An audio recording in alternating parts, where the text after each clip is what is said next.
उत्तर प्रदेश के एक छोटे से गांव में एक पुराना किला था जिसे लोग भयावह किला के नाम से जानते थे। यह किला वर्षों से वीरान पड़ा था और गांव के लोगों का मानना था कि इसमें भूतों का वास है। कहते थे कि रात के समय किले से चित्कार और रोने की आवाजें आती थी। कोई भी व्यक्ति रात में उस किले के पास जाने की हिम्मत नहीं करता था। एक दिन चार दोस्तों रोहन, जो एक पत्रकार था, माया, एक फोटोग्राफर, अनिकेत, एक इतिहासकार, और पूजा, एक पैरानॉर्मल एक्सपर्ट ने किले के रहस्य को जानने का निर्णय लिया। उन्होंने योजना बनाई कि वे रात को किले में प्रवेश करेंगे और हर अजीब घटना की जांच करेंगे। रात को जब पूरा गांव सो रहा था, वे चारों किले के पास पहुंचे। किले की ऊंची ऊंची दीवारें और भयंकर सन्नाटा उनके साहस को चुनौती दे रहे थे। किले के विशाल दरवाजे ने एक भयानक आवाज के साथ उनका स्वागत किया और वे सभी अंदर चले गए। किले के अंदर का वातावरण बेहद डरावना और रहस्यमय था।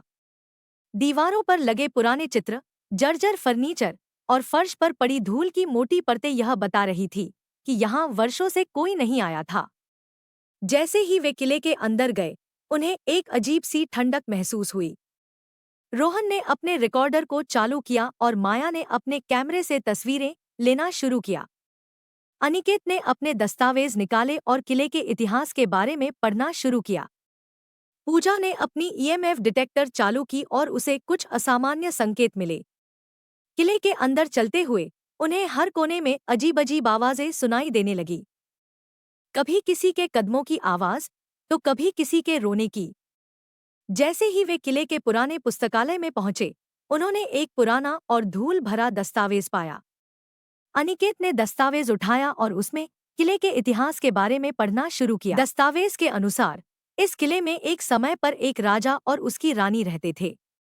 एक दिन एक अज्ञात शख्स ने किले पर हमला किया और राजा और रानी की हत्या कर दी। उनकी आत्माएं अब भी इस किले में भटक रही थी और मुक्ति की प्रतीक्षा कर रही थी। तभी माया ने कैमरे में एक छायादार आकृति को कैद किया। उसने अपने दोस्तों को यह दिखाया, लेकिन जब उन्होंने कैमरे में देखा तो कुछ नहीं दिखा। पूजा ने अपने ईएमएफ डिटेक्टर पर ध्यान दिया और उसे कुछ असामान्य संकेत मिले। रोहन ने अपने रिकॉर्डर पर कुछ फुसफुसाहटें सुनी, हमें मुक्त करो, हमें न्याय चाहिए। चारों दोस्तों ने मिलकर किले के तहखाने में जाने का निर्णय लिया, जहां उन्हें लगा कि आत्माएं हो सकती हैं। तहखाने में घुसते ही उन्हें एक पुराना ताबूत मिला, जिस पर अजीबोगरीब निशान बने हुए थे। ताबूत के पास ही एक प्राचीन दीपक रखा हुआ था। रोहन ने दीपक को जलाने की कोशिश की और जैसे ही दीपक जला, ताबूत का ढक्कन हिलने लगा।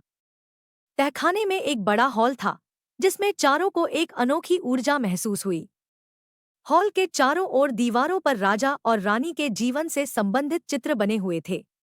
एक चित्र में उस अज्ञात शख्स द्वारा किए गए अत्याचार दिखाए गए थे।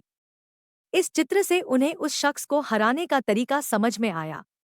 अचानक ताबूत का ढक्कन खुल गया और एक तेज रोशनी कमरे में फैल गई। राजा और रानी की आत्माएं ताबूत से प्रकट हुईं और उन्होंने कहा, हम सालों से यहाँ फंसे हुए हैं, हमें मुक्ति चाहिए।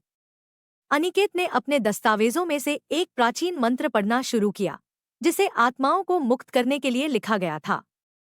राजा और रानी ने दोस्तों से कहा कि यह मंत्र अनुष्ठान का अंतिम हिस्सा है और इसे पूरा करने के लिए सभी को एक साथ मंत्र पढ़ना होगा। जैसे ही मंत्र पूरा हुआ, राजा और रानी की आत्माओं ने चारों को धन्यवाद दिया और कहा, आपने हमें मुक्त कर दिया, अब हम शांति से जा सकते हैं। आत्माएं किले से निकलकर आसमान में विलीन हो गईं और किले का भूतिया माहौल भी समाप्त हो गया। किले की दीवारों पर बने चित्र धीरे धीरे धुंधले हो गए और अंत में गायब हो गए। रोहन, माया, अनिकेत और पूजा की बहादुरी और सत्य की खोज ने उन्हें गांव में ही नहीं, बल्कि पूरे राज्य में प्रसिद्ध कर दिया। उनकी इस कहानी को आहट के एक विशेष एपिसोड के रूप में प्रस्तुत किया गया, जिसे लोगों ने बहुत सराहा।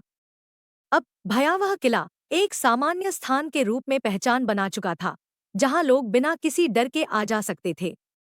इस कहानी ने सभी को यह सिखाया कि सत्य और न्याय की हमेशा जीत होती है, चाहे रास्ता कितना भी कठिन क्यों न हो। चारों दोस्तों की साहसिक यात्रा ने सभी को यह प्रेरणा दी कि वे भी अपने जीवन में सत्य और न्याय के लिए खड़े हों और अपने डर पर विजय प्राप्त करें।